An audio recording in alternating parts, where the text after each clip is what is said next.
Hi guys, this is Hirosaki. This story is all about what if Naruto had been raised by Kakashi his entire life, and how would raising Naruto change Kakashi's life as well. Before we start, kindly like and subscribe to this channel, and look over the description box for the author of this amazing storyline. Welcome aboard. Chapter 50, Out of the Fire. Sasuke wasn't sure why he felt so good, but he did, and the feeling of power he had was the most intense thing he had ever felt. He felt totally invincible, like nothing could stop him. He saw how Sakura looked banged up. She had small cuts here and there, slight bruising, but nothing too serious at least. He noticed Naruto's girlfriend and her team as well was here. Well, he was glad that they didn't finish off this sound team. The girl looked like she could barely stand. The other guy looked okay, although weaker than normal. The boy who he was currently breaking his arms off, well, he wasn't doing too good obviously. Sasuke grinned as he felt the boy's arms start to give. The Sound Genin was begging and pleading with him, but honestly, Sasuke didn't really care. This team needed to be taught a lesson, and he would teach them all the true meaning of pain. He gave a small chuckle as he pulled on one arm harshly. There was a sickening sound as the boy screamed. So, I take it your arms are the key to your power, huh? Sasuke said to him. Let's see what you're like when I take away that so-called power of yours. Black markings started to crawl into existence onto his body. They didn't stop until they covered about half of his body, and Sasuke felt more power at this moment. He was about to snap the other arm, and then he would really go to work on the boy, that is, until he felt someone grabbing him. He was about to attack, thinking one of the Sound Genins had gotten behind him when he heard a familiar voice. Stop this, Sasuke-kun, Sakura told him. This isn't you. This is Orochimaru's curse mark talking. Please don't let it do this to you. Sakura had never seen Sasuke like this. She knew this wasn't him. She could feel the evil power coming off of him, as the others did, she bet. She felt her young heart breaking seeing the power of Orochimaru at work, how it twisted a person up inside. She didn't want him like this, she wanted him back to his normal self. If he kept this up, would he never return to normal, or would this be him from now on? She could literally feel the dark energy by being so close to him, and it made her feel sick inside. Please, just stop. You don't have to do this. She whispered to him. Something deep inside was touched by that. Sasuke paused as he felt conflicted. His hands loosened enough for the Sound Genin to slip out and slowly crawl away. Knock him out if he can't get it under control. Anko had yelled out at everyone. She had seen Sasuke run out of the cave, but it had taken her a while to move her body out into the open. She was already in a lot of pain from forcing herself to move, but she knew better than most what that curse mark could do. When she had seen the Uchiha run out like that, she had forced herself to get out from the cave. She hurt like hell, but no one knew what to do better than her. Sasuke-kun, please. Sakura begged him one last time. Sasuke seemed to pause as he let the Sound Genin go. Something deep inside of him was fighting to the surface. Was this wrong? If so, then why did it feel so good? Why was she trying to get him to stop? They hurt her, hadn't they? So then why was she stopping him from killing them all? Actually, he wanted to do more than just kill them, he wanted to pull them apart. Like pulling the wings off flies, they were nothing to him, they were beneath him. Why should you care, after what they did? He asked her. They should all die. That's not you talking. She told him, hugging him closer, hoping that he would break free. Sakura, do it now. Anko yelled out. Sakura didn't want to hurt her teammate, but it didn't look like he was going to pull himself out of this. I'm sorry, she whispered out as she moved her body as fast she could. She wouldn't get a second chance, and Sakura knew she had to take advantage of him being distracted. She pulled back slightly and with her tonfa, slammed the small end into the back of his head. There was a thunk sound as it hit, his body jerked and he fell face forward. She flinched when he hit as she had tried to catch him, but she had missed. I hope he's not going to be angry when he wakes up, Sakura said to herself. When it was all over, everyone looked at the fallen Uchiha, surprised at what had happened. For a moment no one said anything, the whole thing had been just so surreal. Shino then noticed that the sound team was reforming and sent his bugs to stop them. The black insects swarmed around the three of them. I think you should stay right there for now, Shino told them. So, what do we do with them? Kiba asked, seeing that the other team was banged up. Look, if you let us go, we'll give you a scroll, Dosa said as he held up one of the scrolls. We don't want any more trouble. What do you think? Kiba asked Shino. We can't kill them, Shino said as he doubted any of them could kill in cold blood. It wasn't in their nature to pick on the weak either. They couldn't hold them prisoner, as that would be too troubling, plus with all the other teams out there, impractical. Team 7 still had problems of their own as well. Very well, leave it behind and go. But we'll be watching you. If you try to double back to his area, then we won't accept any surrender. The sound team wordlessly placed the scroll on the ground as they left as best they could. Shino walked over and took up the scroll. It wasn't like they needed it, but now they had a backup for both scrolls, it would seem. Hinata moved over to where Sakura was. She saw the other girl was taking care of Sasuke. Sakura, how is he? He'll be okay, but he'll have a major headache when he wakes up, she said. What about Naruto-kun? He's still inside the cave there. Help Anko-sensei while I get Sasuke-kun in there, will you? Hinata nodded as she eagerly went to the cave. Although Anko complained about being helped back into a sitting position beside Kakashi, she knew that Hinata was only helping. After that, the Hyuga girl sat next to Naruto as she gently stroked his blonde hair. She bit her lips seeing him looking like this. It brought back memories of when he had been put in the hospital. She had thought that she had died that time, and she was very worried. Naruto-kun, Hinata said softly. She lost track of time and noticed that Anko was smirking watching the two of them. Please wake up. I don't want to lose you, not now. You've always been there, you've been one of the greatest joys in my life. You were my first friend and my first love. Please be okay, I can't lose another person I love. I'm not strong enough to go through that again. She felt the tears starting to spill out, and she laid down on his body, crying silently into his chest. She gripped his black vest as her tears stained the orange shirt under it. It wasn't fair, for so long she had cared for him, and then she fell in love with him. Now after all these years they were finally together, it was just cruel to lose him at this point. Then she felt a hand on her head. Please don't cry, Hinata-chan, a tired voice said. Hinata's head came up suddenly as she looked surprised to see Naruto looking at her. Naruto-kun. She quickly hugged him tightly as he was surprised by this, also she was hugging him pretty tightly too. Anko could only chuckle as she watched the two but noticed that Kakashi moved. She was hopeful that he was starting to wake up and so she shook him gently. He groaned, which was a good sign as he hadn't been responsive until now. Hey Kakashi, time to wake up, she said softly. Kakashi slowly opened his uncovered eye. The world was dark and out of focus for him. He felt like hell, and he could barely even move his body. It felt like someone was shaking him. A moment later he thought he heard voices. Kakashi, come on and wake up. Anko? He asked as he felt a female hand on his face. He looked up and the world was slowly getting back into focus. It was dark, but he could start to make out Anko's features. She looked like hell, but then again, that's how he felt. Hey there, she said softly to him. How long was I out for? More than a day at least. You had me really worried, you know that?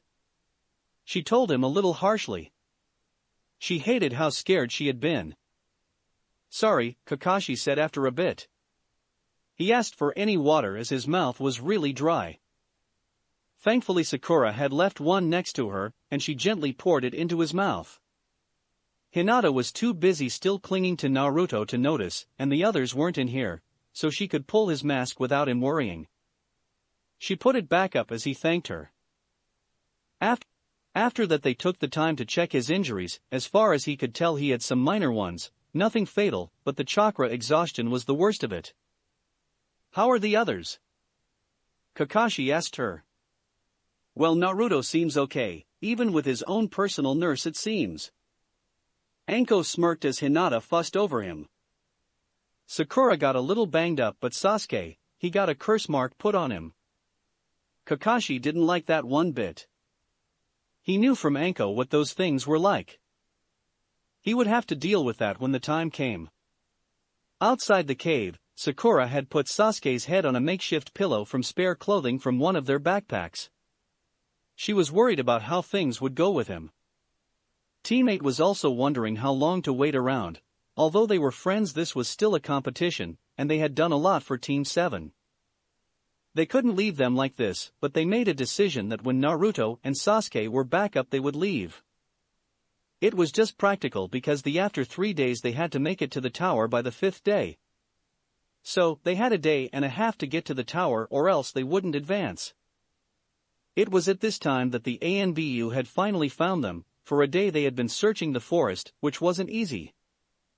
They had to use stealth to try and track down Orochimaru, and they had also run into several summoned snakes. Apparently, the X-Leaf ninja had set a few loose in the forest for a laugh or to just keep them busy. But 4 of them had found the battle area where Kakashi and Anko had fought and followed the trail. As the 4 landed they took stock of the area. So far only Genins were here, 2 looking a little worse for wear. "Oh, you finally found us." Sakura felt a bit better now. Anko and Kakashi-sensei are in the cave. An ANBU wearing a bear mask stepped forward. "They're in the cave?" He had reports that they went off in search of Orochimaru. "Yes, they fought him. In fact, he was after Sasuke-kun, but they're both injured," she told him. Bear looked to the others and nodded his head to them. They would look after the ninja. He got a special smoke bomb ready. It would give a large color of smoke to alert others of their position. He picked out a green one. This would mean urgent medial help was needed. "About time you guys showed up. What the hell took so long?" Anko's voice was heard as she yelled out in sudden pain. "Damn it. Don't touch it like that." Bear looked to the girl. "This could take a bit. Maybe you can fill me in so I can tell the Hokage what happened here."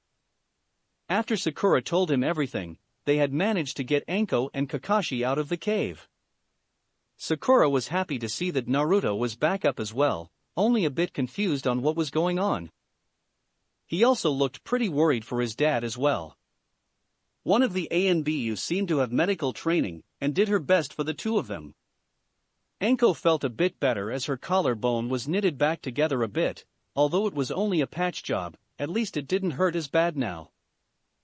Kakashi was another matter. They gave him a chakra bill to help him restore his reserves, but he needed rest.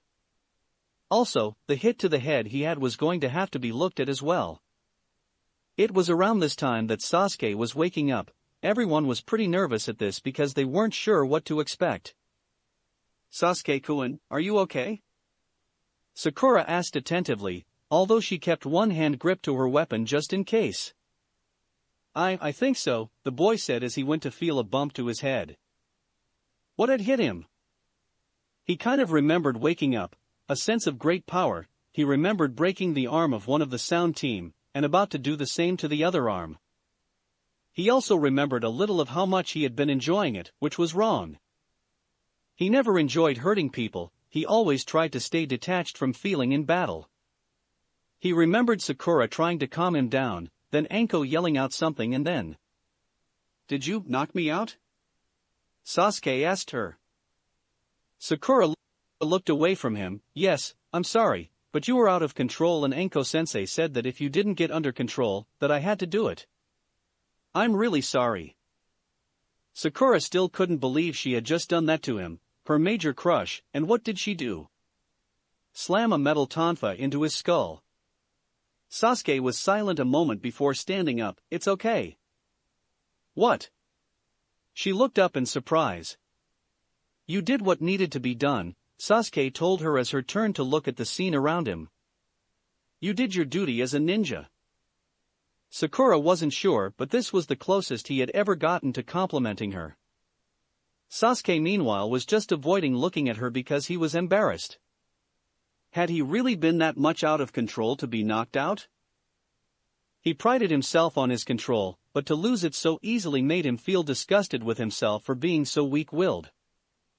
On top of that, he had to be knocked out. He hoped that no one would know of that part at least. As Team 8 left, they went on their own way to the tower. Now that the mandatory 3 days were up, they could start to move towards the tower.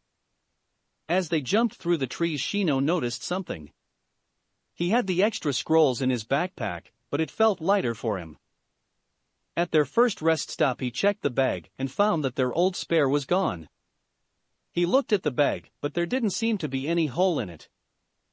What is it? Kiba asked him. I lost one of the extra scrolls, he said, making sure it wasn't there. Well, it's not like we needed 2 extra anyway, but I wonder when you lost it? Kiba asked out loud. They didn't notice the slight smile on Hinata's face at that moment. Back with Team 7 as they were packing up, Naruto noticed something poking out of his bag. He pulled it out, and it was one of the scrolls. At first, he thought it was theirs, but Sakura was supposed to have had it. Then he noticed it wasn't the same scroll. This was another one, in fact it was the one they needed. At first, he was wondering how in the world that had happened, but he suddenly smiled. He remembered that Team 8 mentioned something about having 2 extra ones, and that Hinata had been fixing his bag for him. Okay, I really need to pay her back for this, Naruto thought as he placed the gift his girlfriend left for him. Maybe it wasn't exactly honorable, but hell, the first part of the exam had been how good to cheat. Plus, anything goes in this, and given they were attacked by a rogue criminal ninja, well, it all evened out. Man, I can't wait to show them this, Naruto grinned, and then he noticed something strange. He was feeling a little more tired than he should. Although he just woke up, Naruto still felt not all there, which was odd. He would always bounce back, since he knew now why he healed so fast, so why did it seem like it wasn't working now? He even noticed that he still had a slight cut on his arm. It was scabbed over, and would heal, but the point was, that should have healed already. He remembered that guy doing something to his stomach. The image of that mark on Sasuke's neck came into his mind. He took a quick look around, and when he was sure no one was looking, pulled up his shirt. There were no markings, but what if Orochimaru had done something to damage the seal there? Naruto was getting a little more worried. If the fox ever got out, it would hurt everything he cared for. He molded some chakra, and the seal showed up. Okay, everything looks okay. Wait, what the hell? Were those there before? Naruto thought he noticed something off about the seal. There were some weird-looking marks that he was sure weren't there before. He hoped his dad was okay by the time they hit the tower, because he would have to ask him to take a look at this. Minus 24 hours later. Team 7 had half a day left before they had to reach the tower. They were already making a mad dash for it. They had gotten a slow start as they were still recovering from that fight with Orochimaru. It also didn't help that they had to fend off against other teams along the way. The closer they got to the tower, the more teams seemed to be around the area. It wasn't easy, in fact it was hard. Naruto for some reason was having trouble with his ninjutsu. His shadow clones were coming out a lot less in number, and seemed weaker for some reason. He also couldn't get a decent wind technique going either. Sasuke was having similar problems. He once tried to do a grand fireball, and had to stop in the middle of it. The curse mark on his neck had flared up, giving him pain. Sakura was the only one not handicapped, but her own stamina was running low from having to pull the extra weight. Now they were just on the edge of the forest. The tower was in view, but there was only one problem. There was a large open space between the forest and the tower, the perfect place to set up an ambush. Great, so now what do we do? Sasuke asked, looking over the large area. It looked too easy for someone to just jump out at them. Naruto thought about it, but he suddenly got an idea. He remembered once when he tried to get past some bored chunin on guard duty for a prank once. He got a grin on his face as the idea took shape. Well, I have an idea, we just walk right up to the place. What the hell are you thinking? Sasuke asked him, annoyed. Just watch. Naruto made a cross and there were two clones now standing with him. Although, Naruto looked disappointed for some reason. What the hell? I was going for 4, not 2. Don't look at us, one of the clones said. Not our fault. The other finished. Fine, just do what I planned on doing, Naruto said, annoyed as the clones pulled a hinge. Now there stood 2 ANBUs like the ones they had just met. See, we walk up looking like prisoners. If anyone stops us, then one of these guys will tell them to get lost or else they'll be kicked out of the exam. Sakura blinked. It wasn't bad for a plan. But what could we have done to get the ANBU after us? I hadn't thought that far ahead. Sasuke sighed. How about that we were caught looking into the scrolls? Since we're not supposed to, it's the only thing that could actually get us into trouble. Oh, that makes sense, Naruto said as they got ready. They gave all their weapons to the ANBU agents, and they were lightly tied with their hands behind their backs. Just in case this didn't work, their hands could easily come out of the ropes. With a moment to take a mental breath, they all set out. They walked instead of ran, because that would seem very suspicious. They also tried to look the part of captives. Sakura kept her head down as if in shame, Sasuke looked like he wanted to kill someone, and Naruto looked like he was trying to get his hands free, but doing a horrible job of it. They could almost feel eyes on them as they traveled, but they kept on going. They were about halfway there when they started to think this could work. But it was when they were nearly there when they heard someone coming up behind them. They saw what looked like a Leaf Genin team. Either they were on their way to the tower, or they were trying to see if Team 7 was easy pickings. Unless you Genins have a reason to be here, either get to the tower or get a scroll, one of the ANBU said in a deep voice. Hey, we were just wondering what's going on, the middle boy in the group asked. We were just curious. I mean, why are you taking them away? They opened up the scroll, so they're being escorted to the tower for punishment. One of Fake stated. Whoa, that's what happens when you open them up. A boy with spiky hair asked, surprised. I didn't think it was that serious. Well, it is, the ANBU said, getting a little frustrated. Now get going or we'll report your team pestering us. They were about to leave, but the final member of the group paused as he grabbed his 2 friends. Hold on, something's off. How come they're both wearing the same mask? I thought ANBU had to wear different ones. Naruto's eyes widened as he looked. Both were wearing a bear mask. He mentally slapped himself in the head for forgetting that.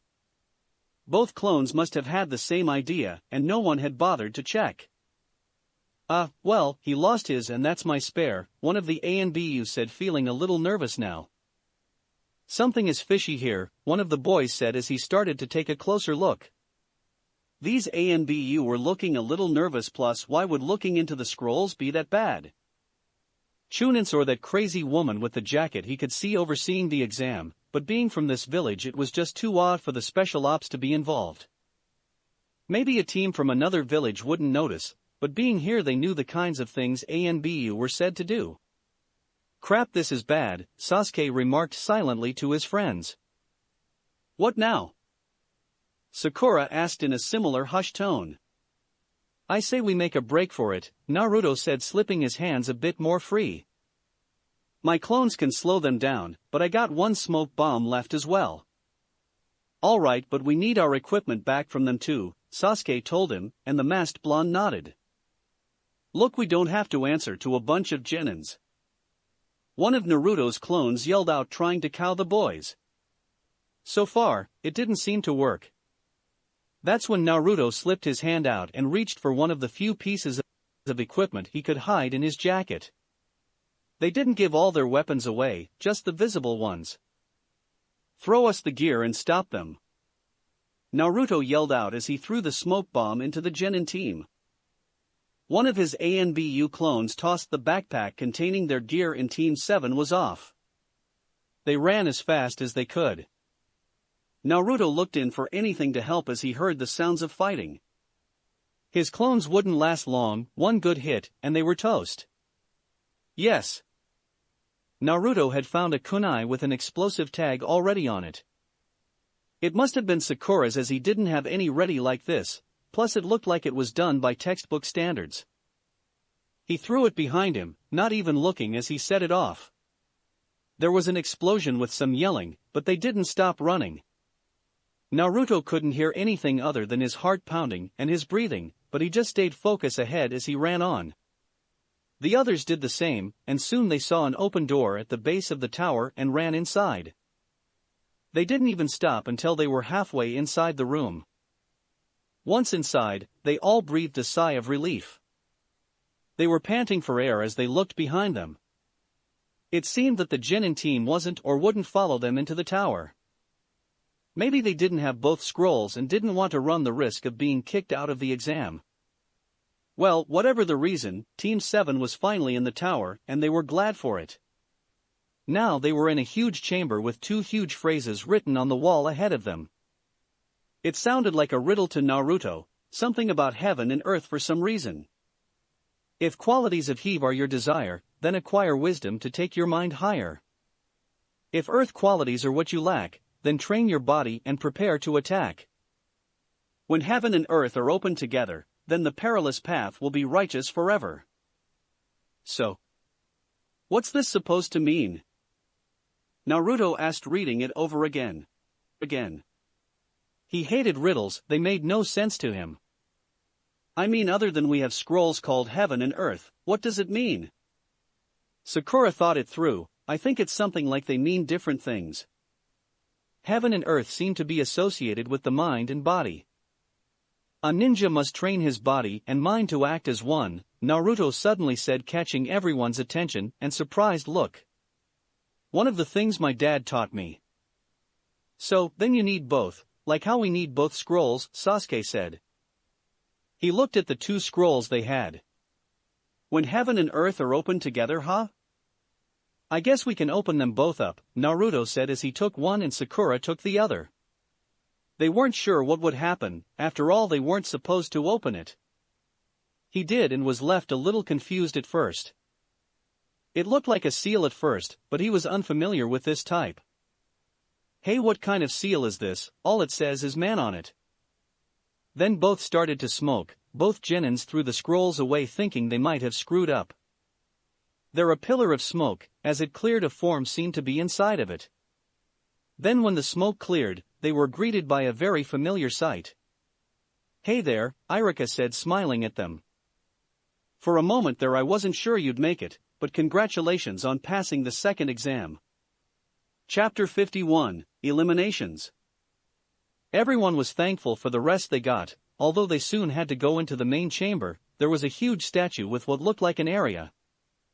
Above there were observation areas. It was pretty dark tone to the place as well. Naruto could see the other teams that had made it. The sand, sound and mist teams were here alone with several other teams from his village. Naruto-kun, Hinata said, going over to him with a hug. She had been worried when she had left him in the woods, but seeing him here put her at ease. He gently hugged her back. Hey there, princess, by the way, thanks for the scroll. I promise to pay you back. Well, there is something, I'll tell you later, okay? She asked him, knowing that she had to bring him over to her father soon. He made it clear that the first break they had, she was to bring him home for a dinner so he could talk to him. Hey Naruto, looks like you lost the bet, Kiba grinned as he walked over to him. We've been here for about 3 hours now. Crap, Naruto muttered. Okay, first chance I get, I'll get you one. No hurry, but looks like we got to line up. The other boy said as everyone was gathering. So they all got into their teams and lined up. There were many other ninjas from the village here, but in front of it all was the Hokage in his official white robes of office and hat. "I'm glad to see you all here," the Hokage said to everyone. "Although you should all congratulate each other on your success, it would seem that too many of you passed this test this year." "Huh, what the hell does that mean?" someone asked. "For the final round there are only a certain number of spots," the Hokage went on to explain that they would even hold the exams. How the true meaning was showing the skills of each nation without actually fighting wars. A new ninja, a sickly-looking one that seemed to cough a lot, showed up. He introduced himself as Hayate explained things further. He was the proctor for the third exam, but it would seem that too many had made it through. Since so many important people were coming, they needed to show only the best. Meaning that, they had to weed them out even further. So, they would hold elimination rounds, 2 people would be randomly picked, and then they would fight. The winners would move on to the third and final stage. That didn't go over very well for most of them, but it wasn't like they had a choice. So, they had to just deal with it, it would seem. Everyone took their places up in the stands, usually against the railings there as they waited for the names to show up on the screen by the statue. Everyone was anticipating their challengers, although Team 7 knew they would have the hardest time. Sasuke wasn't sure what that mark would do, it was already hindering him. Naruto still felt really off thanks to that thing on his stomach, and Sakura, she still felt the aches and pains from that fight with the sound team. "I wish Dad was here for this," Naruto said out loud with a sigh. He really wanted to have his dad here to see him, to make him proud. "Well then just look behind you," a familiar voice said. Naruto and everyone else turned around surprised. "Dad, I thought you would still be in the hospital?" Naruto asked, seeing his father. Although Kakashi was on crutches and looked tired, he didn't seem to be in any pain. Anko was also standing next to him. Her arm was still in a sling, but otherwise she looked fine as well. "Oh, don't worry, me and Anko were cleared, right?" Kakashi said to her. "Of course," she said, giving a huge smile. Konoha Hospital. Nurse Mai was just one of the regular medical staff. She was making her usual rounds at the hospital. She was checking on one of the new patients that had been brought in at this time. Mai knocked on the door to announce herself. "Mr. Hatake, are you awake?" she asked. She didn't hear a sound, so she assumed her patient was sleeping. She opened the door to the plain hospital room. He was the only one in a bed at this point. The covers were pulled up, leaving only his silver hair poking out. She looked at the clipboard to see what his status was. "Chakra exhaustion, that can be very dangerous," she said to herself, and she went over to him. "Mr. Hatake, it's time for your medication." She shook him, but he didn't move. "Mr. Hatake, are you okay?" She pulled the covers back and screamed. There was a life-size looking scarecrow with a crude drawing on the face of it. She took a moment before, this time, screaming in rage as she threw the clipboard. "I hate ninja patients," she yelled out. They always had a nasty way of leaving the hospital before they were medically cleared. If people thought doctors were the worst patients, then they never met a ninja. They always thought they were so tough and could take anything. To make matters worse, this was the third one this month that had escaped. "What's going on?" another nurse asked as she ran into the room. She saw the scarecrow and sighed. "Not another one, we just lost the female that was brought in with him as well." "Why do they keep doing this?" Mai asked. The other nurse just sighed and shrugged. "I have no idea. God, I hate the paperwork for this. Forest of Death Tower." "Well, I'm glad you're both here then," Naruto said, but then he looked serious. "Hey Dad, can I talk to you about something?" Kakashi noticed the serious look and nodded. He wasn't sure what was up, but he limped off to the side as Naruto went over to him. The other 2 members on the team were wondering what was going on, especially Sakura. She noticed that Naruto pointed to his stomach and she guessed it was due to whatever had been bothering him. He then looked around and turned his back to everyone when Kakashi said something. He pulled up his shirt and Kakashi took a look. Then he pulled it down and they exchanged a few more words. Even if she knew how to read lips, she couldn't tell what they were saying with the masks on. She sighed. This was just one more question that had started to show up with her teammate. "So, what do you think, Dad?" Naruto asked him in a hushed tone. Kakashi thought about it. He knew seals, but he wasn't a seal master. "At the moment I can't do anything, but I do know of someone in the village that can help you out."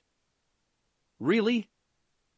Well, that's great. I just hope I can pass this part with this stupid thing screwing with me." "Hey look, they're showing the first match," Ino said loudly enough for everyone to turn to look. Hinata Hyuga versus Niji Hyuga. Everyone looked at the cousins as the two of them shared a look. Both didn't look like they wanted to fight the other, but they had no choice in this. Both silently went down to the arena, both looking like they wished they had a different opponent. Both were standing across from each other, and only waited until the proctor told them to start. Hinata was nervous about this. She knew the kind of skills that Niji had, plus she didn't want to fight him. He was family and the closet thing she thought of as a brother to this world. "Go for it, Hinata-chan, I know you can do it," Naruto shouted out, and she felt the warmth of his voice flow into her.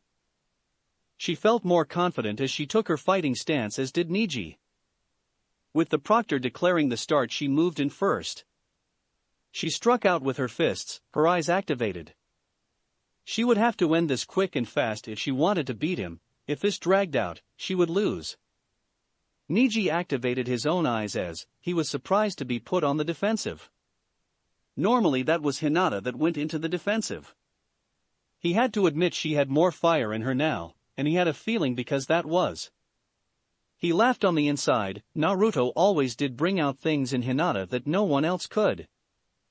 He had to keep his guard up, and when he saw an opening, he threw an attack to her arm.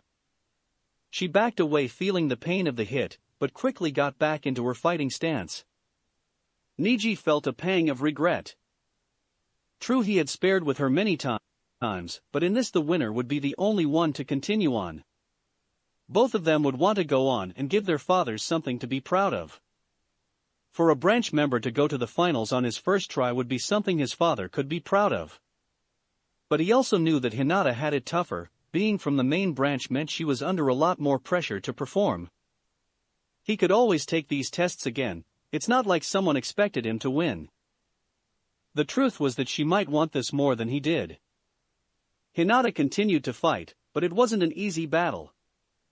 Then she finally saw an opening. Niji always kept up one of the strongest defenses she had seen. To see an opening like she was now was nearly unheard of. She struck out, hitting him in the ribs, and he backed off. She blinked. That shouldn't have happened. She was waiting for a counter-attack, but he didn't. It was then that she knew what was going on. He was going easy on her. She decided she couldn't play it that way, so the next time he struck out, she lowered her defenses and took a hit to her face. Hinata. Niji froze when he hit his cousin. He hadn't meant to hit her that hard like that. "Why did you do that?" "I won't win like that," Hinata said as she got up. "Please, don't go easy on me." Niji looked a little guilty at her as she had caught what he was doing. He saw the look in her eyes and knew that she wouldn't let him win like this. He mentally sighed as she got back into his stance and waited for her to do the same. This time either one held back as they fought. Up in the stands, Naruto watched his girlfriend fight. He had no idea that she was so limber. Bending backwards to dodge Niji's fist was very impressive. And a little hot, although a bit too young for it to be used. He did file that away for future use. The fight continued, but it was soon apparent that Hinata was outclassed. Niji always trained his hardest to push himself to the limits and then go beyond. It was one of the few reasons that he was glad that Guy was picked to be his sensei. Sure, he was strange and the training could be insane, but it helped him out. Although Hinata did train hard, she had to split her time between her duties as a main house member. Hinata was breathing hard as she tried to get up from another hit. Niji was getting more and more hits through her defenses. She was slowing down and was getting tired. Niji saw her struggling to get up. although she knew she couldn't when she was still pushing herself, refusing to get up. "Please just stay down," Niji told her. "If this goes on, then I could end up hurting you very badly. I won't give up." She stood up on unsteady legs. Niji knew that if this continued on, he would do serious harm. The gentle fist style took time, but it was designed to break a person apart. Now all her injuries were starting to add up, and he couldn't continue. He wanted so much to make his father proud, but he could never look the man in the eyes again, if he put Hinata into the hospital. The role of the branch family was to protect the main house. He let his guard down as he started to raise his arm. "Proctor." Hinata's eyes widened as she saw what he was doing. He was going to give up. "Niji Nizan, what are you doing? I won't allow myself to harm you anymore. I'm supposed to protect you, not hurt you. I'm sorry, but I can't let you continue on like this. Even if it means giving up on my goal." Hinata didn't want to disappoint her father or Naruto watching, but Niji was going to remove himself. She didn't want to win like this. She couldn't claim a victory by this. Only that she didn't lose, but still it seemed like a cheap way to go on. She wanted to get into the finals on her own merits and her own strength. If she couldn't do that, did that mean that she deserved to go on? Niji turned to the proctor who was waiting for him. "Proctor, I would like dash. I give up." Everyone turned to see Hinata with her arm raised. "Proctor, I forfeit." "Hinata-sama, why?" Niji asked her. She gave him a sad smile. "Because you deserve it more than me. I'm not ready, I know that now. I want to go on with my own strength, and now, you're stronger than I am." Niji looked at her in shock, but quickly got a small smile on his face as he shook his head. He loved his cousin, but her big heart might get her into trouble one day. He went over and put out his hand. She smiled as she shook it. "I look forward to when you are stronger then." Hinata smiled up at him and nodded. Naruto sighed. Although he was proud that she stuck by her morals and her pride, he had been looking forward to seeing her in the finals. Well, he would just congratulate her anyway on how well she fought. Kintsuchi vs Shikamaru Nara. "Hey Shikamaru," Sakura said to him as he passed her by, "watch out for her bells. They make this genjutsu that messes with your balance. Also, her knee and wrist should still be weak." "Alright, thanks." He nodded as he lazily made his way to the ground floor. He studied the girl, and she did seem to favor one side. Although he hated fighting girls, well, he hated to fight period, but girls even more so. When the fight started, she seemed to start with her bells, and Sakura had been right about them. It wasn't easy to figure out a way around this, but he did come up with a plan. This time her bells created clones of her, or at least the illusion of clones. There was one Senbon with a bell on it somewhere, but he couldn't exactly go after it. She was throwing more of those damn needles, and they really hurt going in. He kept her distracted with talking as he got his shadow jutsu to nab her. He made it look like it was the shadow of a thread, and so she would then copy his movements exactly. He got her into the right position, with her being too close to the wall, while he was in the middle of the arena. They both drew out a kunai each, both threw it and both dodged by bending backwards. Too bad for Kin, her head slammed into the solid wall with enough force to knock her out. It was a short match, but that was all. "Wow, he's a lot smarter than I thought," Sakura stated as she was next to Ino. "When you can get him off as lazy as he can actually come up with some neat stuff," Ino told her best friend. "So, who's next?" "Sasuke Uchiha vs Kabuto Yakushi." "Sasuke," Kakashi said, getting his attention. "Don't use the mark, you haven't had the time to fight it, and I could seal it to help, but we didn't have the time for it." "Listen to him, kid," Anko said in a serious manner. "At this point it will control you if you do." "Alright then, I guess it's the hard way," the boy said as he reached for his katana. He would have to use his sword and fighting skills, as using chakra seemed to bring out the damn thing. Kabuto, however, had other worries. He was here to work for Lord Orochimaru. He had been his spy among the leaf for years now, but this proved to be a problem. For years he had been downplaying his skills, but the Uchiha wasn't at his best. Things would get out of hand and either Sasuke might end up killing him, or he would have to show his true talents. Well, maybe there was another option. He didn't need to progress in this to serve his master after all. Maybe it would be for the best. He needed to help with the plan. Proctor, Kabuto said before moving. I don't have the chakra to fight, so I'll have to withdraw. You sure about that? Hayate asked, coughing a little. Kabuto nodded in replay, and the proctor was forced to make Sasuke the winner. What the hell? Sasuke yelled out. He's giving up without a fight? Well, maybe this is for the best. Kakashi said, relieved. Sasuke, however, hated to win like this. He felt embarrassed about this and scowled at the white-haired teen across the gap. Zaku Abumi vs Shino Aburame. This fight had been pretty one-sided. Even though Zaku was injured, he still tried to fight. The air cannons in his one working arm were nasty, but Shino was ready. He knew now the kind of attack this genin used, plus he relied on it too much. A ninja that relied too much on a single technique ran the trouble of it being your biggest weakness.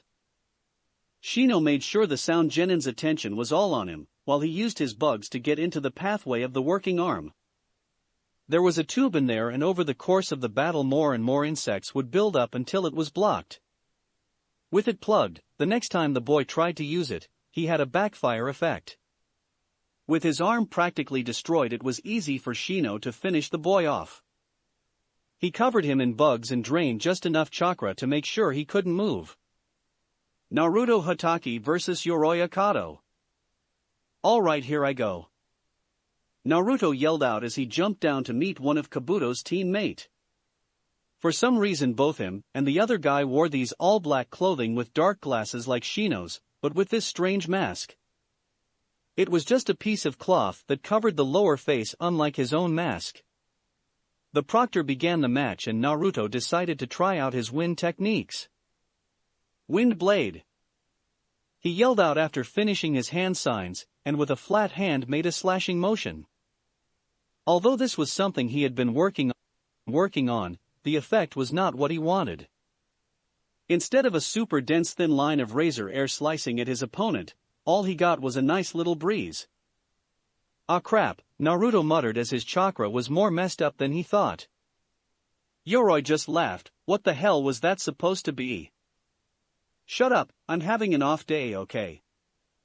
Naruto said, annoyed as he tired his favorite jutsu.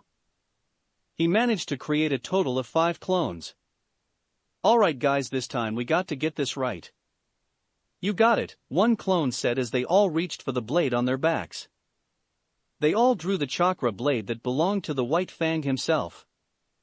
Since he couldn't trust his chakra at the moment, he was going to do it the hard way, but thankfully with his grandfather's sword and his clones it might make things more interesting.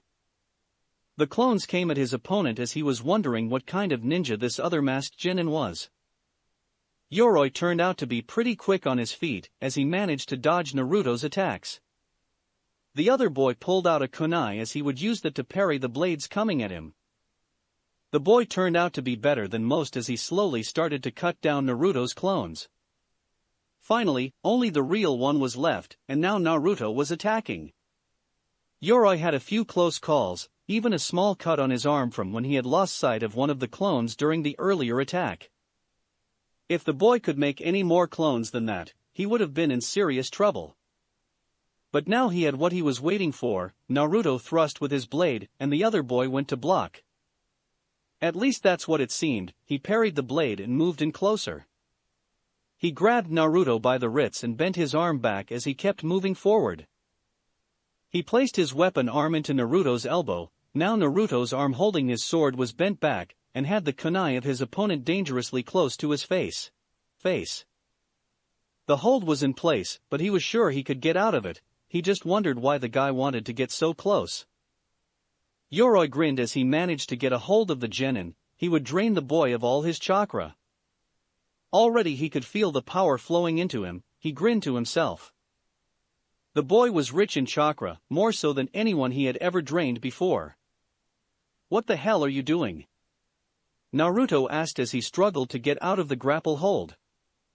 "Taking your chakra for my own," he said to him. Naruto's eyes widened as he tried to struggle free, but not for the reasons that the other guy might be thinking. Yoroi chuckled as the boy tried to free himself, but it was no use. The flowing life energy was going into him. Then suddenly something happened, the power changed. Suddenly his body felt like it was on fire, like the chakra was trying to burn him from the inside out. He screamed in pain as he pushed the boy away from him. He was clawing at his own skin as the burning didn't stop. "It's burning me. What is this power? What the hell are you?" He yelled out at him.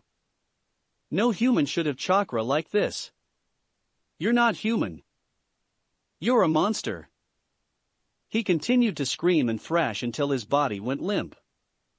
No one spoke as the proctor went to check on the boy. He was unconscious, and he quickly called for medics to be brought in. They carried him off quickly, leaving Naruto to look around. He could see various looks around him, confusion being the most of it. Then he felt something else. He saw that Gaara was looking at him now.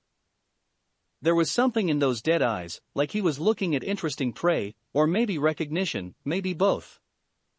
"Mother wants his blood," Gaara said mostly to himself as his brother and sister gave him a look. They both knew what this would mean, that Gaara would want to kill that Naruto guy now. Hopefully they could make him wait until the finals. Up in the stand, Sakura knitted her brow together. There was something going on now. She looked around and saw everyone was just as confused. Actually, check that. Only the genins were confused, the adults didn't look as surprised. What the hell was that all about? Sasuke asked, seeing what she was seeing. "I don't know," she said quietly back. "Do you think they're keeping something from us?" Sasuke wasn't sure, but he felt like there was something going on. There were too many mysteries going on about Naruto lately that he could ignore.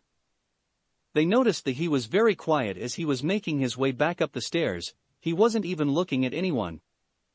It was odd to see him like this. Hinata went over to him, but he didn't seem to respond. Something was really bothering him. Sakura could tell if not even Hinata could get through to him. Misumi Tsurugi versus Sakura Haruno. When Sakura saw her name, she knew that she couldn't think about the mysteries about Naruto anymore. She prepared herself as she went to face off with the teammate of the person that Naruto had just put into the hospital. Like Yoroi, he was dressed in the same outfit. "I have no idea what your blonde friend did to my teammate, but you'll pay for it," the older genin told her. Sakura felt a little nervous as she took out her tonfas. She wasn't sure what this genin was capable of as she had never seen him before. She decided to wait and see what he would do first. The older boy came at her, and she prepared herself. He took out kunai and went to attack her. She dodged and slammed her tonfa into the elbow joint to break it. But to her surprise it didn't break, it actually gave, but there wasn't anything solid there. The momentary surprise gave him a chance to slam a fist into her stomach. She grunted as she took a step back and brought up her other weapon to defend against his blade. But then she felt another blow, which was confusing as she was out of his range.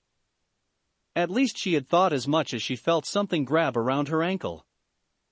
She looked down and was surprised that one of his arms was wrapping itself around like a snake. She slammed her metal weapon onto the flesh, but it was like hitting rubber. "That won't work on me, little girl," Misumi said as he pulled, and she was taken off her feet. She landed onto her back and then was taken into the air as he whipped her up like a chain. She was slammed back into the ground but kept the grip on her weapons.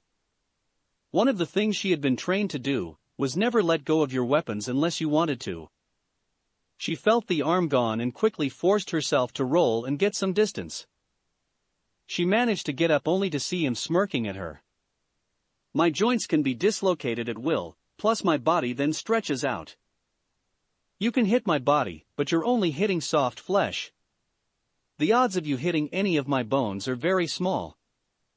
Sakura knew she was in trouble now. He had the range on her, and she couldn't hurt him at this distance. Suddenly his arms shot out at her again, and she was put on the defensive. That's how her fight went as she kept dodging his arms, trying to think of a way to attack. She tried shurikens, but he only dodged them. But sooner or later she had to make a mistake, and while dodging one arm another managed to hit her in the kidneys. Staggered, she was easy prey as his arms wrapped around her entire body now. The arms started to crush her body. She grunted out in pain as she couldn't breathe at the moment. She knew that if she breathed out, she wouldn't be able to take in any more air, but her lungs were already starting to burn with the need for air from all the physical activity she had been doing. "Go ahead, kid, try and take a deep breath," he goaded her. "It will be over quickly, and if you don't, I'm pretty sure your ribs are about to break anyway, then I'll just crush your internal organs." Sakura hadn't thought that he was actually going to try and kill her, but this was the Chunin exams. Even if he was a leaf, it would seem that killing fellow ninja happened. She needed to think. She hadn't been in a position like this since that first real mission. The mission where she had killed a man. It was a painful memory, but she had grown a little harder to it. She needed to think. She couldn't die here. She wouldn't die here, she decided. She couldn't use her arms or legs, so what did that leave? There was one option. It wasn't glamorous, but it might be effective. She looked down and opened her mouth as she quickly bit into the flesh near her mouth. She bit down as hard as she could taste blood in her mouth, and it wasn't hers. He cried out in pain as his arms loosened up, and she managed to slip out. "Well, that was effective," Anko smirked at her. "Girl knows how to fight dirty. I think I like her more now." "Hopefully she can capitalize on it," Kakashi said as they watched on. Misumi was cradling his arm, seeing the blood flowing out of it. It wasn't too bad, but it still hurt. He couldn't believe the girl actually bit him. He stretched his arms out. This time he was going to crush her limbs, and then wrap around her neck. He was going to finish her off quickly before. Now he was pissed. Sakura knew what to expect this time, but she also had been working on a plan. So far this guy only seemed to be able to extend his arms, so the rest of his body had to be solid. She only had one chance. She carefully watched how they moved as she looked for her opening. The world seems to slow as her mind increased, and suddenly she saw it as clear as day. She jumped between the hands as she rolled forward. Letting her momentum carry her, she kicked off and managed to cover most of the distance. Sakura knew that he would bring his arms back. It was only a matter of time of who was quicker. Sakura saw the arms retracting, but she wasn't sure if she would make it. She only had one chance. She put all the power she could into her legs and jumped forward. She threw one of her tonfas at her opponent. He took a moment to dodge it, but that was what she wanted. He was now in her path, and she thrust forward, hitting him in the solar plexus. There was no joint there, no way of him shifting or moving the parts of the body of his core. He groaned in pain as his arms went limp, and he staggered back. Sakura wasted no time. She couldn't let him recover. She twisted her tonfa around and with the short end, jabbed it straight into his jaw. A large piece of bone that she knew he couldn't protect like his arms. His head snapped back as he staggered a few more steps. She kicked him in the stomach, and as he bent forward, she swung her weapon in an arc to catch him in the side of his skull. He fell to the ground with her panting as her adrenaline started to drop off. "Damn," Ino muttered to herself. She was glad that she wasn't fighting Sakura. Those weapons of hers may not look lethal, but they were nasty. Kakashi smiled as he could breathe more easily now. He looked to Guy and Asuma. "Looks like I won the bet. All my genins made it." "Maybe, but Ino and Choji still have to fight," Asuma said. "And Tenten and Lee as well. You may not be the only one with their full team going through," Guy said to his eternal rival. Anko smiled as Sakura made her way up to them. "Hey kid, that wasn't bad." "Bad." "Thank you, Anko-sensei," Sakura said, feeling proud at how she had done. "Nice going, Sakura-chan," Naruto said, a bit more normal again. Although he seemed a little down about his match, but at least he seemed more like his normal self. Sasuke looked at her, and gave her a rare smile with a nod. She blushed a bit. He was actually proud of what she had done, her inner self was very happy about it, but she kept her emotions in check. She gave a small smile, and a nod back to him, as she took her place with her team. Chapter 52, The Final Eliminations. So far things were going well for the exams, thought the Hokage. He was happy to see that Kakashi's team had made it all the way through. It was a very rare thing to happen, but it went a long way to prove that he could deliver what he promised when the team was formed. Already he could see potential in them all. Although it was a bit sad that the last Uchiha couldn't fight, but from the reports he got, that might have been a hidden blessing. The thought of his old student still pained him deeply. He always wondered where he had gone wrong with the boy. What had caused him to change, or had it been gradual? Had he been blinded by his love for the boy that made him miss the signs? That was the sad thing, he had loved the boy almost like a son. Such a gifted and talented boy, he had so much promise, and yet he became nothing short of a monster. The old man always wished he could undo his greatest failure. Orochimaru hadn't always been the man he was now. Looking at the youngsters here, he was wondering how many Orochimarus lay hidden under the masks of innocence. He was feeling his age now, he was old and tired, but the village still needed him. He just wasn't sure just how much longer he could hold out. His spirit still held the will of fire, but his body was another story. Perhaps it was time to start thinking on retirement again. He was one of the oldest Kages in history, but times were changing. He could feel it in his bones, and a new leader would be needed soon. The only problem was with who. The board came alive as the names randomly danced over the screen, until it settled on two more names. Dosu Kinyuta versus Choji Akimichi. Oh man, I got to fight the scary-looking mummy guy? Choji had remembered what he had seen before, how that guy had taken out Kabuto with one blow. Oh come on, you can do this, Ino told him. I bet Asuma-sensei will take us out to barbecue if we all pass, right? Asuma smiled and nodded his head. That's right, if you all pass then I'll take you all out on me. He hoped they did win, or at least tie with Kakashi's team, then the pot would be split, and he could afford it. Every Chunin exams, all the Leaf Ninja Jonins would put in for a pot. Everyone that had one winner got a smaller prize, but no one had gotten a slam dunk before, that is until Team 7. Just be careful of that thing on his arm, Shikamaru said to his best friend. I don't know what it is, but it looks important.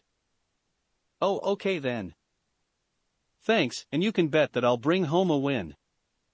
Choji said with enthusiasm as he walked down to the arena. He could already taste the juicy meat, man, he couldn't wait to eat. Soon he came face to face with his opponent. Look fatty, if you want to die that bad then by all means give me your best shot. Dosa said to him chuckling. What did you just call me? Choji yelled out enraged. I'm not fat, I'm husky, expansion jutsu.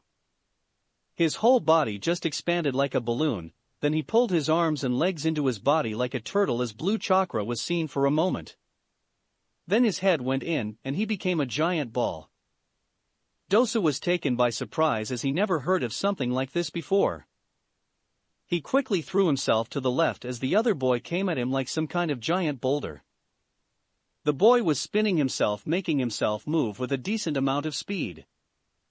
Dosa noticed that although he was large, he was only fast in going one direction. When the big boy turned, he had to turn in a wide arc, and he doubted the boy could adjust his aim on the fly. He dodged again to check, and it was working out. He was able to dodge, but the other boy couldn't turn quick enough to capitalize. Now he just needed a way to make the boy stop for just a moment. He couldn't hit him while he was spinning that fast. He remembered what happened to Kin and decided to use the wall to his advantage. He maneuvered himself to the wall and waited. The boy was coming at him just like he knew he would, and at the last moment he jumped out of the way. Choji slammed into the wall, making himself stuck. Now Dosa had a chance. Although he couldn't use his sound wave with his head covered, sound could travel in other ways. He slammed his gauntlet into the body's body and activated it. The sounds moved through the body, they traveled through it until it reached the inner ears. At that point it was all over as Choji lost his concentration and turned back to normal and fell the ground unable to stand. "Oh man, I was sure he was going to win," Ino whined. "What the hell happened?" Choji's body acted like a conduit for the sound, Shikamaru told her. The sound traveled inside of him instead of outside. "Oh man, I was looking forward to getting treated too." Ino sighed. "Well, I hope he's okay at least." "Yeah, he should be fine if just really dizzy," he told her. Kiba Inuzuka vs. Gendo Kaji. Kiba looked at his opponent. He didn't know what to expect from the foreigner, although his ice blue eyes were hard and cold as his face. The boy looked very controlled, and it was hard to tell what kind of ninja he was. Well, he wasn't going to wait around. He charged forward, but the other boy just stood his ground. As soon as he lashed out, at the last moment the boy moved. It was quick and fast. He first dodged his blow, then took his wrist, and gave a punch to his armpit. The pain Kiba felt was intense, but the boy didn't stop. He kicked him hard in the ribs, making the leaf ninja fly back. "If this is the best you can do, you will die this day," Gendo said coldly to him. Kiba held his arm from the pain. The nerves under the armpit were very sensitive, and apparently the mist ninja was good as hand-to-hand combat. Well, it looks like he would have to pull out all the stops. He placed his hands into a seal for a special one that only his clan use. Ninja art of beast mimicry. All fours jutsu, Kiba thought to himself as the chakra in his body started to make the changes. This was something that his clan used. It was a secret how it was done, but what it did was make the user more canine, giving them enhanced senses but also enhanced speed, strength and reflexes. His canine teeth expanded as his finger-nails turned more into claws.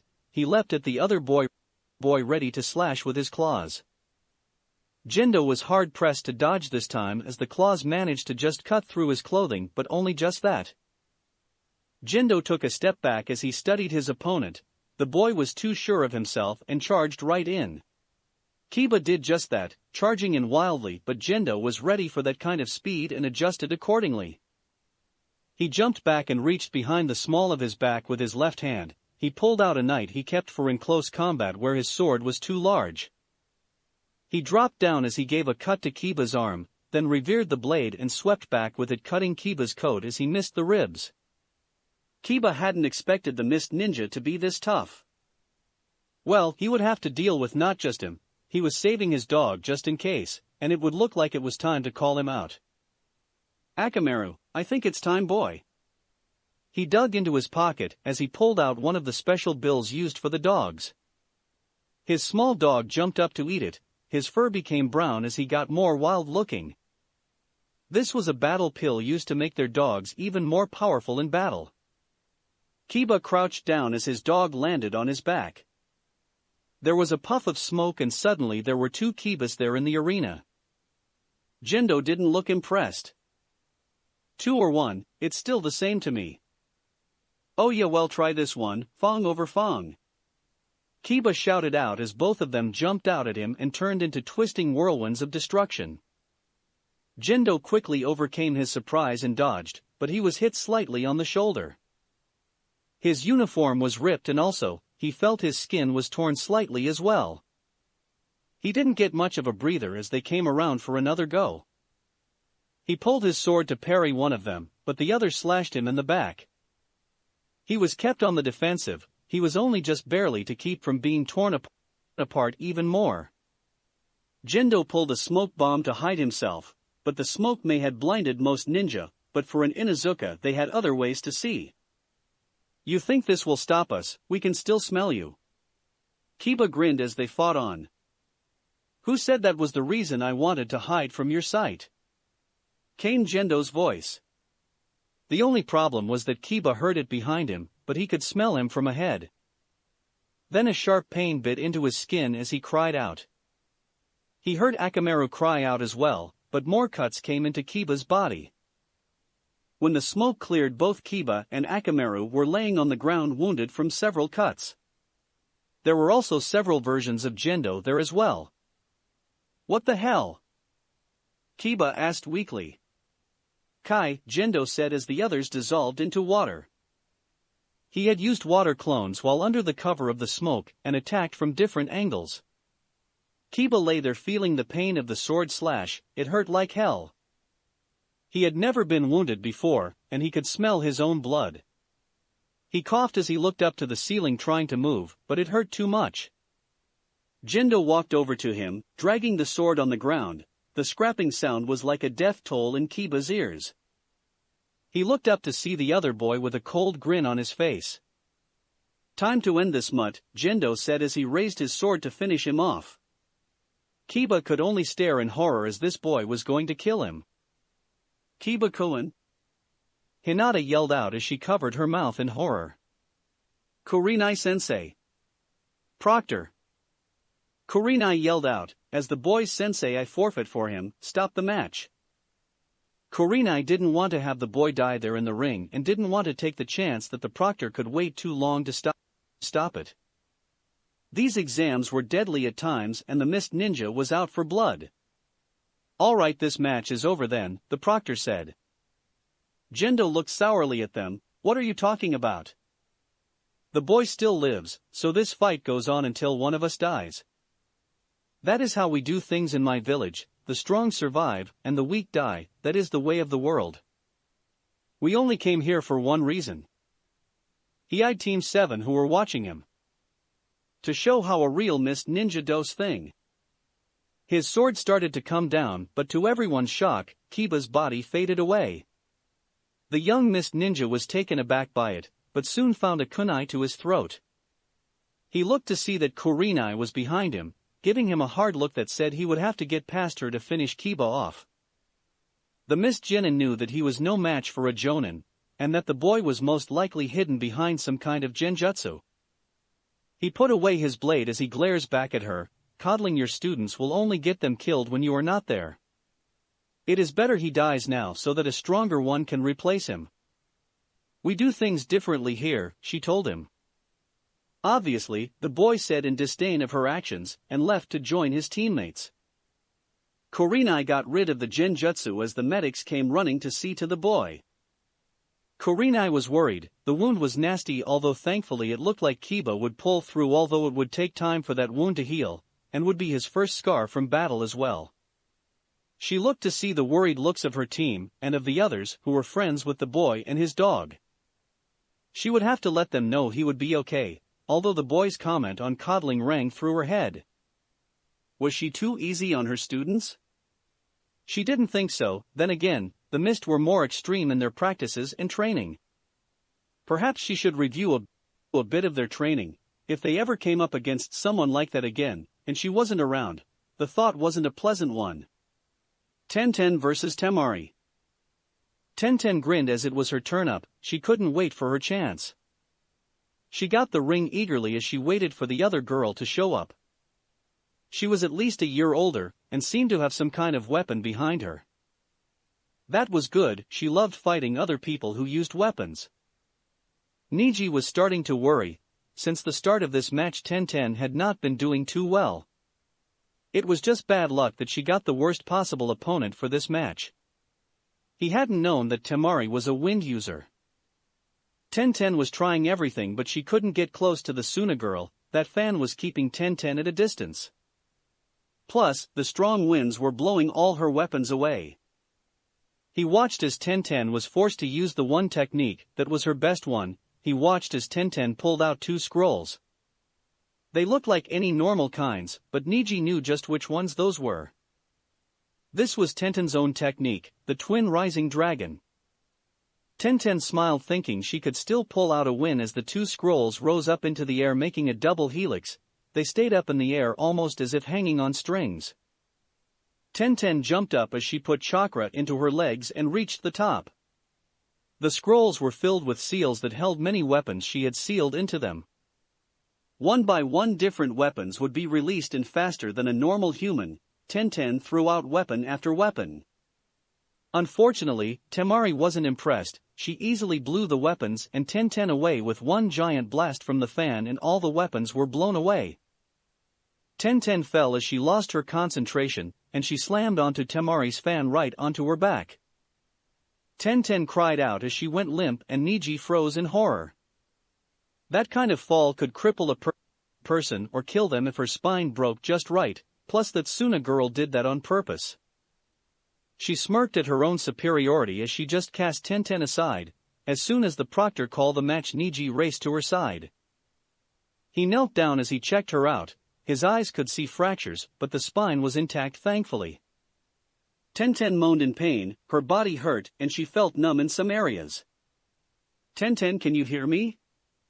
Niji said gently to her. "Niji?" Tenten asked weakly. "Lay still, you took a bad hit," he said as he stopped her from moving. "I lost," Tenten said in a defeated tone. She let her team down, she let herself down. She had tried so very hard, but she had just been outclassed the entire match. It had been pathetic. What must Niji think of her now? She didn't want to open her eyes to see the look on his face. "I'm sorry." "Don't be," he said in a surprisingly gentle tone. "You should be proud, you fought without giving an inch." "I'm proud of you." Tenten's eyes shot open as she looked up at him. She was surprised to see the look on his face and eyes. She could see that he wasn't disappointed in her. In fact, he looked worried for her and something else, something she couldn't understand, but it made her feel a bit warm inside for some reason. She felt him holding one of her hands and she blushed a bit. She knew that Niji rarely showed his emotions, after all most Hyuga were like that. So for him to show such a simple gesture to her, spoke volumes. The medics came out yet again with a stretcher and gently placed her in it, being mindful of her neck and back. Niji felt Guy's presence behind him as he watched them load her onto it.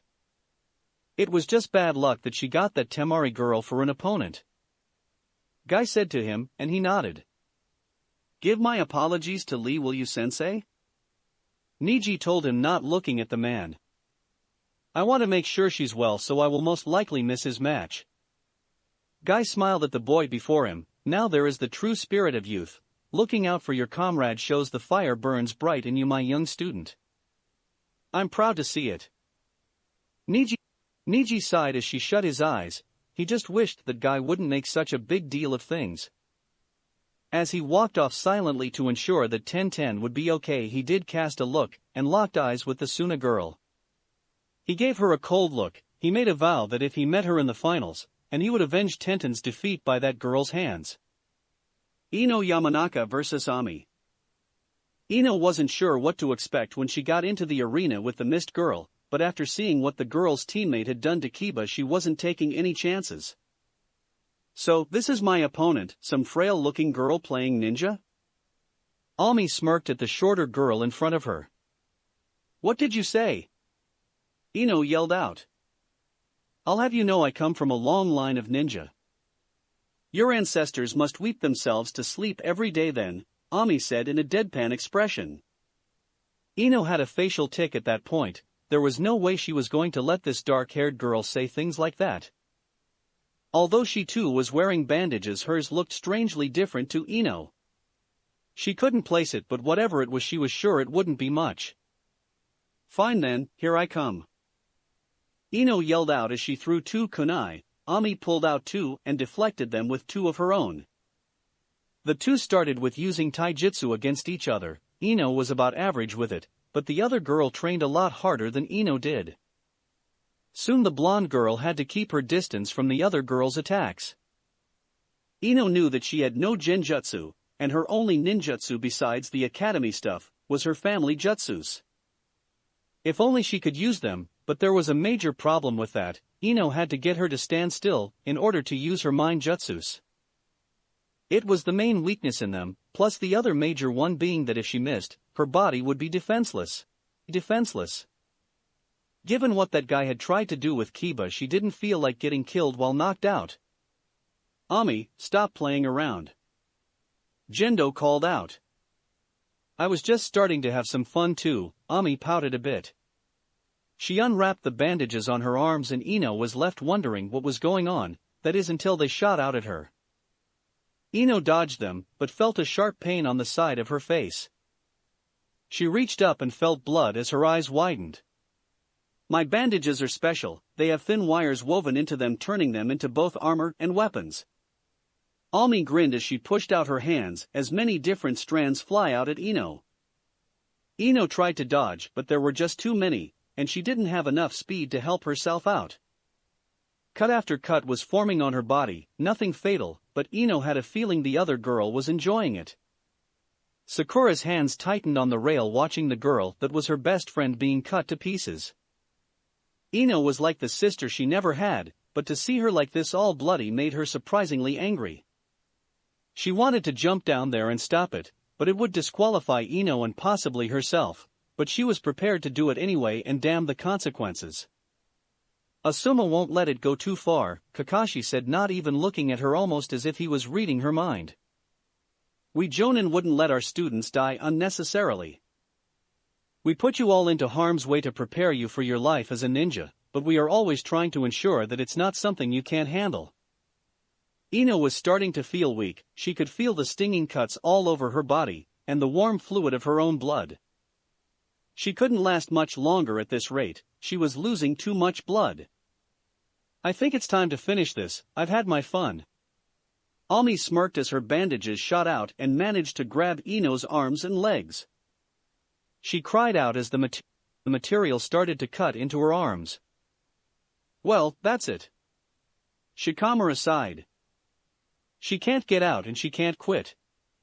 That girl is going to cut her limbs off. He looked to their sensei and he sighed and nodded. I agree, Asuma said. He had hoped that Ino would have done better, but this mist girl was just too much for her.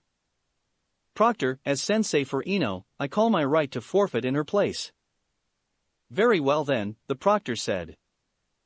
The winner of this match is Ami, you can let the girl go now before I kick you out. Ami sneered as she let the blonde girl fall to the ground. Asuma and Sakura were the first to run towards the girl. Sakura hadn't seen so much blood in a very long time. To make it worse, it was all Ino's. Will she make it? She asked the medics that ran out to her. She's lost a lot of blood, one of them said, putting in a blood pill into Ino's mouth.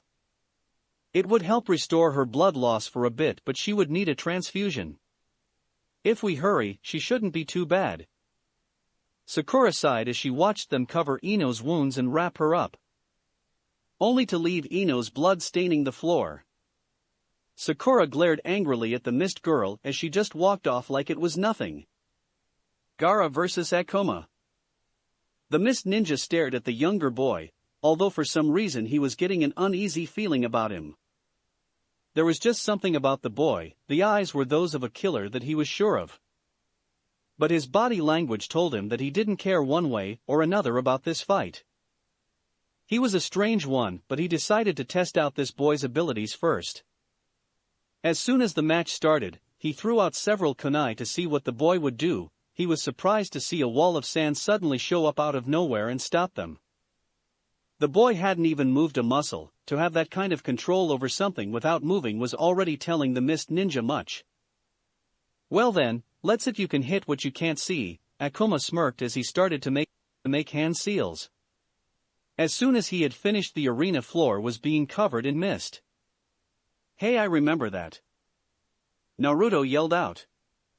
Yes, it's a move that comes from the Mist Village after all, Kakashi said as he watched them. This should be interesting to see how this plays out. Akuma knew that the boy wouldn't be able to see him coming. He practiced being a silent killer, and now he was putting it to use. He quickly and quietly ran up to the boy ready to strike, but still the sand was blocking him. Every blow he threw, somehow the other boy was able to get the sand back up. It didn't make sense. The Suna boy shouldn't have been able to see him.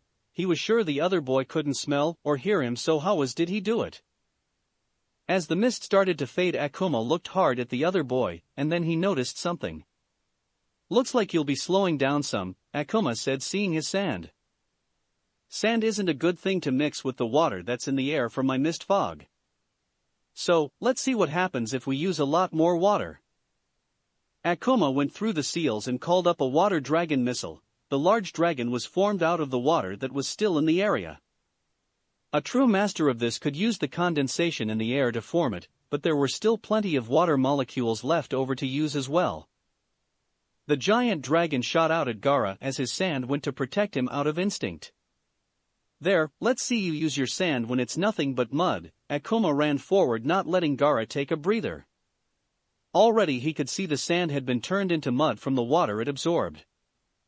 Gaara had been taken by surprise. There was little water in the desert, and the mud, although he could feel it, was heavy and sluggish. He couldn't move it fast enough to stop the boy from landing a punch at his face. The Mist Ninja didn't stop as he continued to pummel on Gaara. Gaara. He kept trying to move the sand, but it was useless while wet. He called forth fresh sand from his gourd and went on the offensive against the Mist Ninja. "So that's what's in there, then I guess I'll have to do better than that." He grinned at Gaara. He went into more hand seals. Water cannon jutsu. With that he opened his mouth as a stream of water shoot out at Gaara. When he was soaked, Akuma went in for the kill. He pulled out a kunai and with a slash went for Gaara's neck. There was silence for a moment as a line was shown on Gaara's neck, but no blood. Everyone was confused as to how he wasn't bleeding. Then sand started to seep out of the wound as it closed up. "The hell, you have sand inside your body or something?" Akuma asked out loud. "Hey, is that even possible?" Naruto asked his father. Kakashi thought about it. "Somehow I doubt it. Look at the skin where he was punched, there is no bruising yet. My best guess is that he's got another layer of sand that is covering his skin like a second line of defense. I have to admit this genin has one of the most impressive defenses I've even seen." "So he's going to lose?" Naruto asked. "I'm not sure, it depends on if he can get on the offensive." Akuma was getting frustrated now. Just how much water did he have to dunk on this red-headed boy to get past that damn sand? Well, at any rate it didn't matter. If he had to drain his chakra and pour a lake onto him, he would do it. Meanwhile Gaara had his own plan. Ever since the first time his sand was wet, he had been slowly leaking his sand under the arena. Sand could be made from a lot of things, including crushed rock. When he realized that his sand had a weakness to water, he came up with a plan. Slowly his sand had been crushing the rock under their feet to create a large amount of sand under them. He couldn't wait to see his enemy's blood. This one was proving more challenging than most, but he was still nothing to him. Asuma made it only a few steps back before the ground under him fell apart, and sand came up from the ground to surround his body. Gaara grinned manically at the ninja as the sand stared to envelop him. "You weren't too bad, mother now wants your blood." "What the hell are you, some kind of bloodline freak like most of the ninja in this weak village?" Akuma said as she struggled to get out. That kind of control over sand wasn't natural. He knew what the boy had done, but to take all those hits, fight, and still do this was insane. "No, I'm something worse," Gaara told him as he raised a hand. Sand coffin. The sand completely covered the Mist Ninja now. Gaara then closed his fist as he said sand burial, and the sand contracted. The ninja was instantly crushed by the pressure of the sand. Blood stained it as more blood was literally squished out of the sand like toothpaste. The arena floor was covered in blood now. The sand receded and what was left of the ninja couldn't even be called a human corpse anymore. The sickening display made many uncomfortable. Only the hardened adult ninjas could really stand the sight. Although the two surviving Mist Ninja didn't look pleased at all, they looked at Gaara with naked hatred at the death of their teammate, but didn't say or do anything. Gaara took his sand back into the gourd on his back as he calmly walked up the stairs with a bored look on his face. What the hell?" Choji asked, feeling very sick. It was only luck he hadn't thrown up at what had happened. Hinata had passed out with Kurenai looking over her. The others were just as unnerved. Sasuke knew a strong opponent when he saw one, but he also noticed the Gaara, and the Mist Ninja wouldn't hesitate to kill. He remembered his own first time killing. Had he really been like that? Looking back on the incident, he knew now why Kakashi had taken him aside for that talk. Looking at those three, he could see the kind of people you became when killing was nothing to you. Sakura was next to him, barely able to stand. Her legs felt weak, and watching the medics take away the remains wasn't pleasant. It was another cold reminder of the life she chose for herself, that one day she or someone she knew could end up just like that. Kankuro vs. Rock Lee. Yes, finally! Lee shouted out with joy. All this time he had wanted to join in and fight, and finally he was getting his chance. I've been waiting so very long to show the world the burning flames of my youth. That's right, Lee, show them all the power of youth. Guy said to him. Guy-sensei. Lee. Guy-sensei. Lee. Hey, we doing this or not? Kankuro yelled out as he waited for the strange green glad boy to get down to the arena. Where all the ninja in his village freaks or something? At any rate, by the time the kid had reached the arena, he was already getting bored. Lee was totally prepared for a fight. He got into his usual stance as he waited to begin. As soon as the match started, he ran towards his opponent. He sent a flying kick to Kankuro's stomach, followed by a barrage of punches. A normal human would have been hurt by such blows, but something was wrong. The older Suna boy was still standing. Lee stood there, unable to see how the boy had just shrugged off his attacks like they were nothing. Is that all you got, man? You're weak. Kankuro laughed at him. I do not know how you were able to take those blows, but there is only one thing that I can do. I have to hit even harder and faster than before. Lee shouted out as he became even faster, and the blows were shattering. In fact, they did shatter a part of Kankuro's face right off, leaving a brown wooden thing under it. Damn, didn't know you could hit that hard. Kankuro said as the object that was wrapped up on his back suddenly unwrapped itself. It was then that the real Kankuro came out, and the one that Lee had been fighting shed its disguise. Kankuro hadn't expected the boy to start damaging his puppet like that. If the fight continued as it did, then he would have lost, as his puppet couldn't use many of its special techniques while it was disguised. So, it was time to take the fight to the next level, and he was just fine with that as he unleashed his favorite puppet to date. The puppet was called Karasu. It had 3 eyes, 4 arms with a tattered cloak. Kankuro with his hands sent his best puppet after Lee. He was surprised by the speed the other kid was moving at, but his puppet had surprises of its own. The arms suddenly shot out to try and trap Lee in their grasp, but he was very agile. He jumped into a handstand and pushed off, and as soon as he landed, jumped again. Damn it, stand still. Kankuro was trying to keep up, but the green kid was fast. To hell with it then. Karasu's mouth opened up as black smoke came out at Lee. The smoke quickly covered the distance, but Lee didn't let it touch him. He did a powerful jump off the ground and actually sailed over the smoke. But Kankuro was prepared. He had Karasu's mouth open, and deadly needles covered in toxins flew at Lee. Most of them missed, but Kankuro smiled as a few hit the boy in the leg warmers. Good, that should slow you down. Kankuro yelled out happily to see Lee finally come to a rest on top of the giant stone hands. But something was wrong. The boy wasn't going down at all. What the hell, you should have dropped by now. There is no way you can withstand the toxins I put onto those. Guy was proud of his student. He only had his taijutsu, but he used it to its fullest. Although he was confident that Lee wouldn't have to go all out, if he kept fighting like this he would be taken out of the competition. Perhaps it was time to show them the full power of Lee's youthful flames. Lee, I think it's time to take them off. Guy told him. Lee was surprised that his teacher would say that. But Guy-sensei, you told me to only to do that as a last resort. I know, but there are exceptions, and this is one of those times. So, take them off and show the world the power of youth and hard work. Guy gave him the thumbs up. Lee smiled brightly at this. He could finally go all out. He pulled down the leg warmers, being mindful of taking off the needles. He took off the leg weights, and he could already feel light as a feather now. Now Kankuro knew why the darts didn't affect him. They had hit those damn weights. Well, he was just going to have to make sure his aim was better next time. Man, I wonder how much he's put on since the last time we sparred. Naruto thought as Lee let them go. When they hit the floor, they hit the force of 2 small bombs, the entire place literally shook.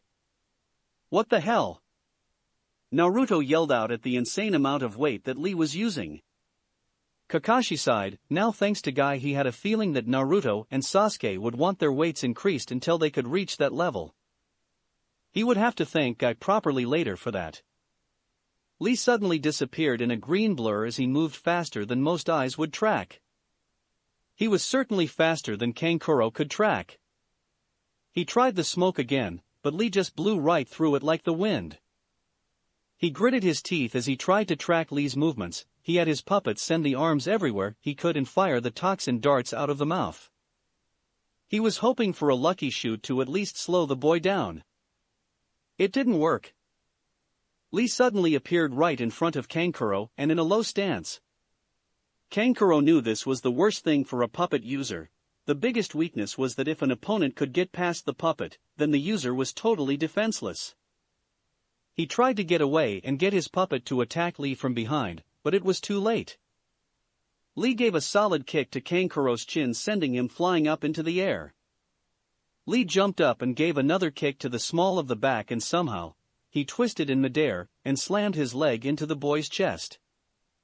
Kankuro rocketed to the ground and slammed hard into the floor. Lee stood ready for more, but it looked like Kankuro wasn't going to get up anytime soon after that combo. The winner of the final round is Rock Lee, the proctor proclaimed.